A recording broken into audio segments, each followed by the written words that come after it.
తమ్ముడు ఏం మూవీ చూసాం?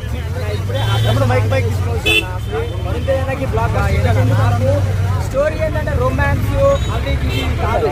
సినిమా అంటే ఇది. ఎయిర్ ఫోర్స్ కష్టాలు ఎలా ఉంటాయి, వాళ్ళు ఎంత కష్టపడతారు, గాలిలో వాళ్ళ ప్రాణం ఉంటుందో లేదో, అసలు అప్పుడు జరిగిన యుద్ధాలు ఏంటి, అప్పుడు ఎలా జరిగినాయి. మనం ఇప్పుడు వ్యాలంటైన్స్ డే అంటే ఫిబ్రవరి 14 అంటే వ్యాలంటైన్స్ డే లవర్స్ కదా గ్రీటింగ్ కార్డు ఇచ్చి ఫ్లవర్ ఇచ్చి డబ్బులు ఇచ్చి అంటే కోరికలను ఇట్లేస్తారు. కానీ ఒక బ్లాక్ డే 40-50 మంది చనిపోయిన రోజు, 40-50 కుటుంబాలు ఆ రోజు ఎంత కష్టపడ్డారు అంటే వాళ్ళు ఎంత చనిపోయినప్పుడు ఎంత బాధపడ్డారో. మన ఎయిర్ ఫోర్స్ మన ఆర్మీ గురించి తీసిన సినిమా అనేది రియల్ స్టోరీ అనేది. ఇది ఫేక్ స్టోరీ కాదు, రియల్ స్టోరీ. అప్పట్లో యుద్ధం ఎలా జరిగింది, అప్పుడు ఎలా చనిపోయేలా చూపించారు.